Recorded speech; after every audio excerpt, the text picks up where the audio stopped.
Welcome to the Making Love podcast with Tish and Pastor Roy. This is where love gets real, faith leads the way, and marriage becomes something you actually enjoy. We're talking laughter, connection, and the kind of conversations that challenge what you thought you knew while giving you practical, faith-filled ways to make something that lasts. Whether you're married, dating, or just curious, this is your time to grow together, have fun, and create a relationship rooted in friendship, purpose, and connection. Because when love is made, it doesn't just last, it gets better every day. Welcome back to the Making Love podcast. Today's topic is one of the things that people hit us up on the most. It's entitled, Learning How to Fight Right. And of course, the goal is not fighting because that's not what marriage is about, but you will have disagreement. And if you don't know how to disagree, you end up in fights. For sure. You know, we, for the longest time, I think we avoided having any disagreements. Oh, absolutely. Yeah, we pretended like everything was fine. And I think it's interesting, though. I think at some point, probably because of the environment that we were in, it was easy for us to figure out how to communicate. I know our premarital conversations absolutely, helped with that a lot. But I'd like to hear your thoughts on why do you think we avoided having any types of disagreement for such a long time? Well, I know why I didn't. Because out of all of my brothers, I was the only one in the house when my parents' marriage fell apart. And I saw it firsthand. And I was like, I don't want that. I'm like, if it's not going to kill me, if it's not going to violate God's law, I'm just going to roll with it. Yeah. I think for me, I never saw my parents fight. When I look back, I never saw them talk either. You know, there was always a group around. We always had people at the house, and they talked when there were other people around, except for, what do you want for dinner or where are we going? I never saw them have a new car? I know, right? I never saw them have deep conversations. So I think in my mind, we're just supposed to avoid everything because that's kind of what I observed growing up. But I think we quickly found that if we kept avoiding everything, we were also creating huge, huge problems for our marriage. Absolutely. Right? At some point, you got to loosen the lid on that pot before it explodes. Yeah, for real. And we definitely had one or two minor explosions there at the beginning. What do you think really shifted for us? Because like you said, people are always asking us the question, about how to disagree the right way or how to, handle it when someone's upset with them. How do you think, what was the point that kind of shifted for us so that we were able to have clear communication, deal with, our differences, but without starting a fight? Well, once the fear was gone, it was a lot easier to deal with things. Because in the beginning, you're afraid if I say this, they're going to feel that, and then they're going to go running off to their parents' house or whatever. You're afraid of things. Yeah. Because you don't necessarily perceive the permanence of what you've done. Yeah. Right? Even though they tell you right there at the altar, till death do us part. When you're in your 20s, you don't think you're ever going to die. So it just doesn't hit the same way. Yeah. But after a period of time, you begin to recognize the permanence and you get it in your head, we got to work through stuff. Yeah. And everything's not going to be perfect because at the end of the day, I'm dealing with people. Right. And people come in different flavors of crazy, but they're all crazy. The thing we don't talk about a whole lot, but it's just the truth. I also think I avoided a lot of our conversations because of my past. Yeah. I got married right out of high school at 18 years old, and it wasn't the best person, obviously. It was very, very Wasn't me for sure. Yeah, very abusive, physically abusive, mentally, emotionally, the whole 9 yards. And I think there was a part of me that just felt like if I say the wrong thing, it would create a problem. Not that I saw you the way I'd seen him. I was a sweetheart. Yes, you are. Most of the time. Yes, I had moments. Right. But I think there was a part of me that, definitely feared having some of the things I'd dealt with before. And I think it's important that we talk about it because there are people who are now coming into marriages second, third, fourth even marriage. Yeah. And they're bringing all of their baggage, all of their experiences into this marriage, expecting there to be semblances or, for them to see some of the same concerns that they'd seen in their previous marriages. So when people are coming to us now and asking us, how do they deal with this? What are some of the things that you would say to all of our young men? We have a lot of young men in our church. What are some of the things you're saying to them when they're feeling like their wife is treating them like a previous boyfriend or a previous marriage? Well, the first thing you have to understand is people have a past, whether it's a past relationship or it's something from their parents. And so you've got to give people grace to move past their hurt, their trauma, or whatever. Yeah. And the only way they can do that is if they are in an environment that promotes that kind of healing. So you can't come in here bringing up old stuff when you have these kinds of discussions. You said you forgave that she, spent your money, 12 years ago, and here it is, you bringing it back up again. Like, you can't do that kind of stuff, because all that does is it re-injures a traumatized area, and it doesn't allow people to grow past those things. So you have to be able to show grace, and you have to be able to love people while they're in pain, so that they can get out, be healed from the pain, and then you can have a much stronger marriage. Yeah. Someone said to us, years ago that they felt like a peace when they walked into our home, right? And, you mentioned creating an atmosphere of grace and healing. What do you think we did to create that? I mean, when people say that, we live there, this is just how we live. So I wonder what they sense. And do you feel like there's something specific that we have done in the past to kind of create that type of atmosphere, both for ourselves and for the people that come into our home? Well, yeah, I mean, the thing is, and I'll be honest, in the beginning, we weren't really great. No, we weren't there yet. We had a lot of affection and emotion, but very few tools. And it's the grace of God that we got to get to the place where we could start to employ some tools to make things better. Right. But one of the things that I think both of us learned was that you can't treat people at work better than you treat people at home. Truth. And I've known people who will, go to work and their boss will jump all over them, and they'll give them all kind of grace, and their coworkers will be, sharp-tongued and they'll let it slide. But they're frustrated because they won't say anything, and they'll get home, and the first thing they want to do is slap the baby, kick the cat, and cuss at their wife. Like, you can't do that. Right. You have to save the best of who you are for the people who are going to be with you for the rest of your life. So true. And I think that at some point we figured out how to put our best foot forward, and we also figured out, more importantly, really, that when one of us failed to put our best foot forward, we understood they're not necessarily trying to hurt me here. Yeah. They're just maybe going through something or having a moment.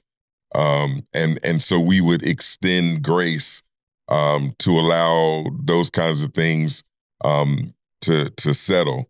That was, I think, the biggest thing that we learned how to do is to put our best foot forward, and failing that, give grace so that you can recover from it. Right.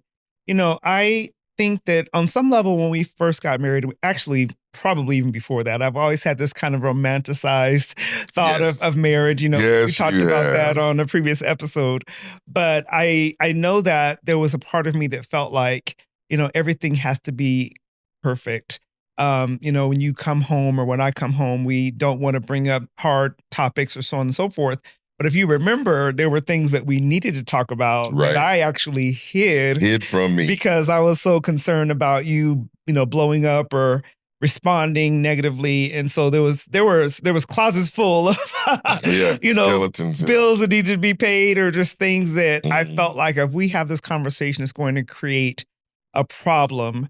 But that was on me too, because I was too volatile at the time. Because, at that point in my life, I couldn't stand for things not to go the way I planned for them to go. Yeah.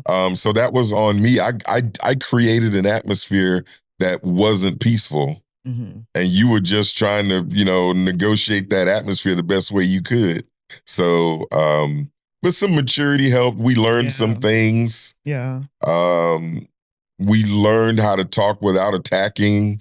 We learned how to be able to be open and honest with each other, and stay together on things. Even if I screwed up, you didn't treat me like I screwed up. You just was like, we together, how we gonna fix it? Yeah. And vice versa. So those are things that we learned, and over the years, those are the things that really, I think, have become the strength of our relationship. Yeah.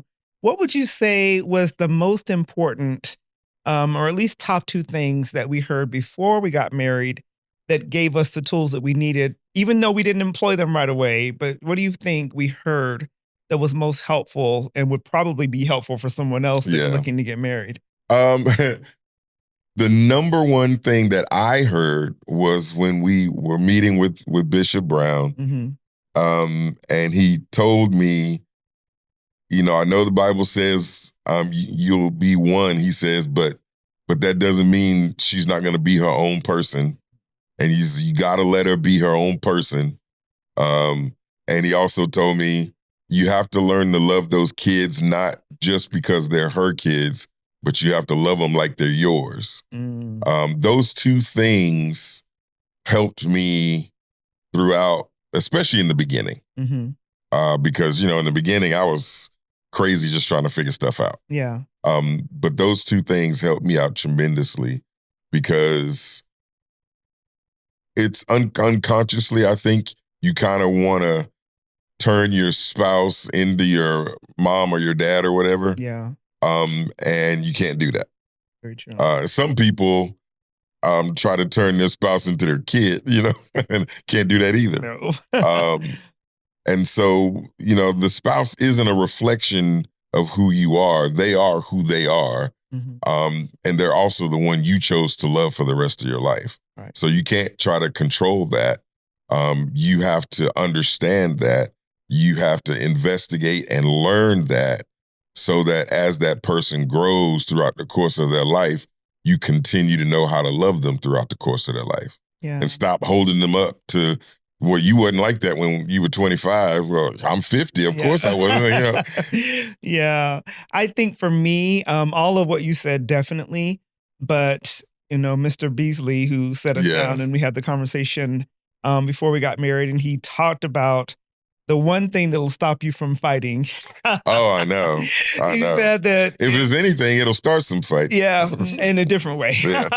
But he always said, if you feel like you can't agree on something, get completely naked and try to fight. Yep. Love that. And it's difficult, to say the least. Oh, absolutely. It's difficult, and it normally will diffuse a lot of issues that are happening. It's comical, but it's true. And it really just reminds me of when we talk about the power of touch. And, I know we'll definitely get into that in a future episode, but I feel like when people begin to disagree, they also begin to separate. Yeah. And in separation, it creates more opportunity for space to be between them.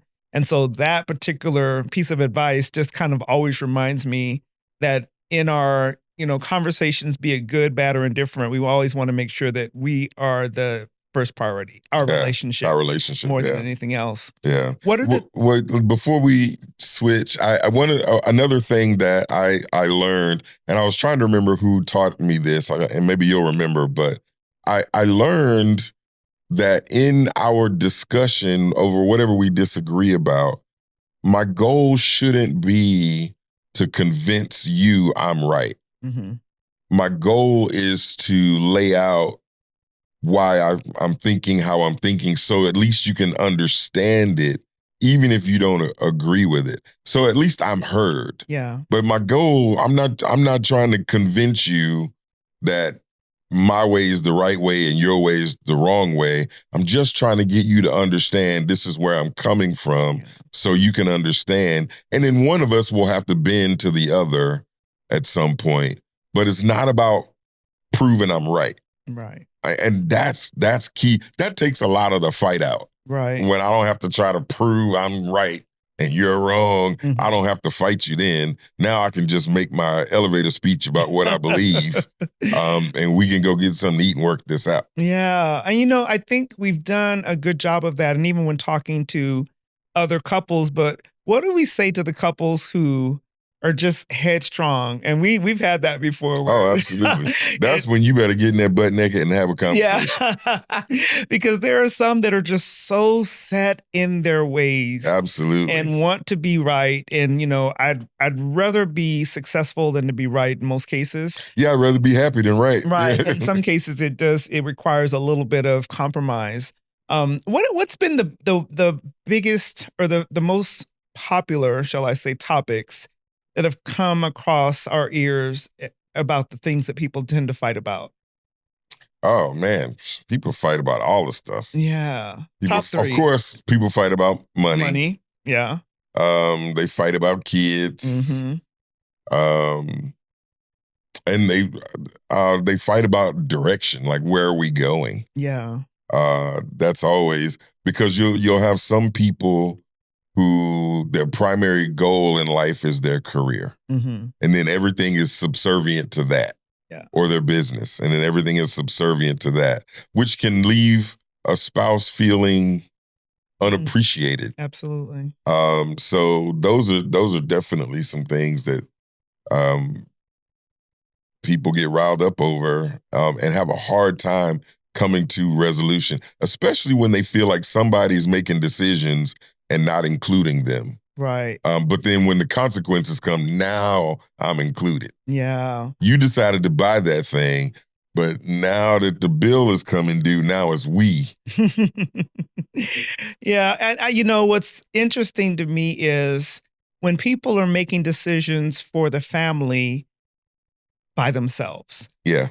So we were watching a show not too long ago where the wife had chosen to take a job in another city. Yeah. And hadn't really considered how it was going to impact the family. And so I'm always thinking, how do we deal with the fact that someone is making a decision for the entire family, not considering how is it going to affect the marriage? How is it going to affect the children? How's it going to affect the people that they're connected to? What are some of the things that you would say to someone when they're coming and saying, I want to do this, it's best for me, therefore it's best for my family?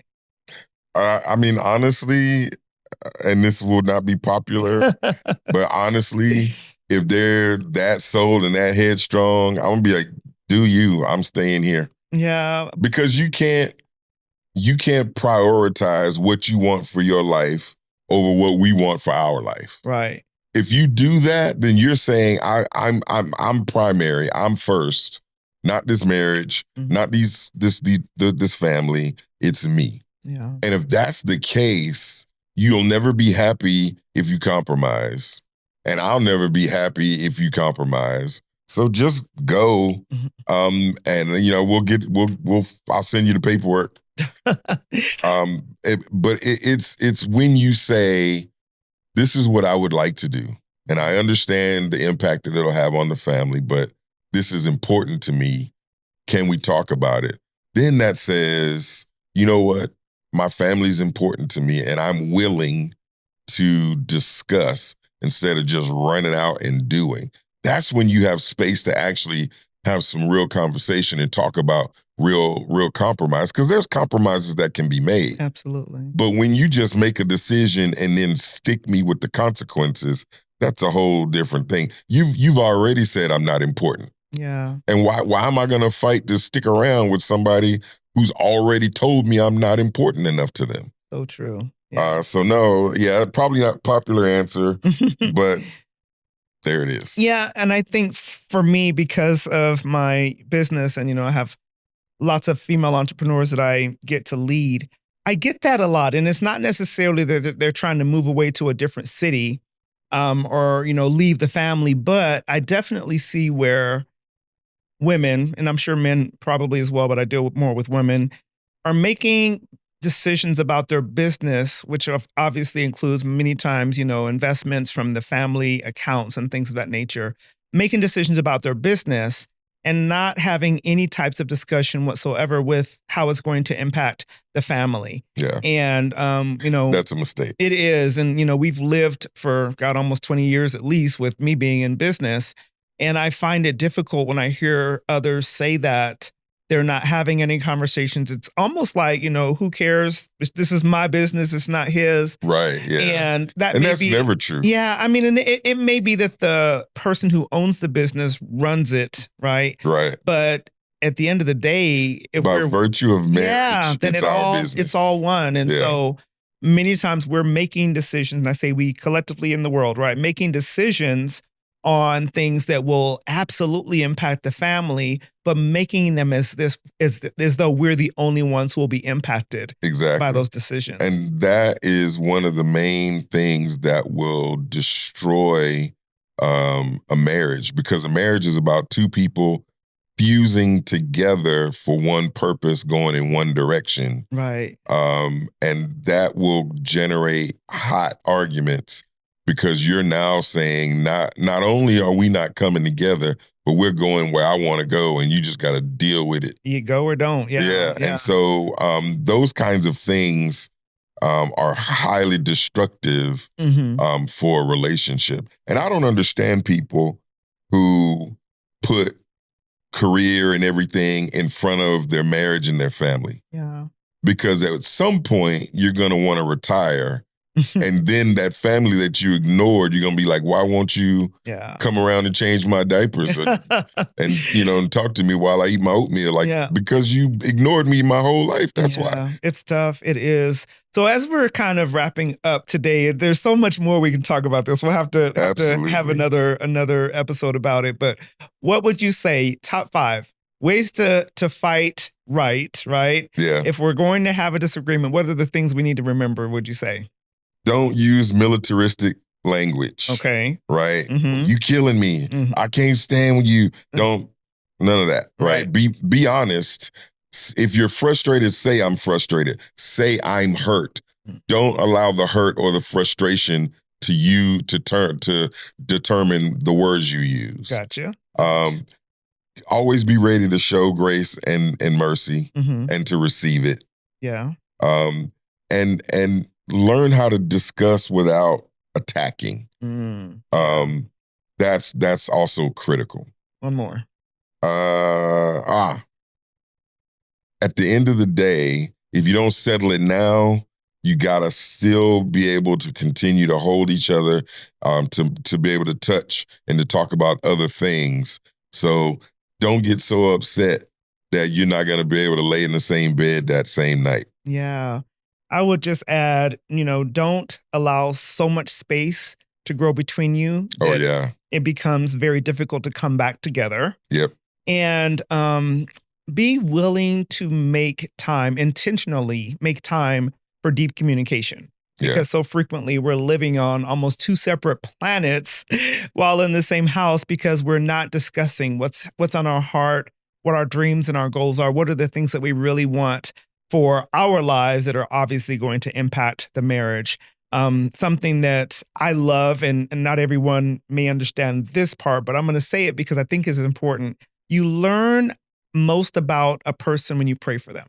Absolutely. And so I say, make time to talk, make time to pray. Absolutely. Make time for deep communication, especially when it's uncomfortable, because those are the times I believe that that's when you forge strength into marriage. Uncomfortable conversations do more to build your marriage than all the fun chit chat. Yeah. I mean, then it gives you the room and the space to have those fun times, because there's not that underlying, unsaid tension that's going to destroy the marriage altogether. So I hope that you heard something that will bless your marriage. And I hope also that you'll put something into practice, because it's one thing to talk about all of these things. We both know we've been doing this for a long time. It's not always easy to put it into practice, but make time, be intentional, have conversations, and love on your spouse. There's nothing wrong with making that person a top priority. Matter of fact, it's important that you do the same.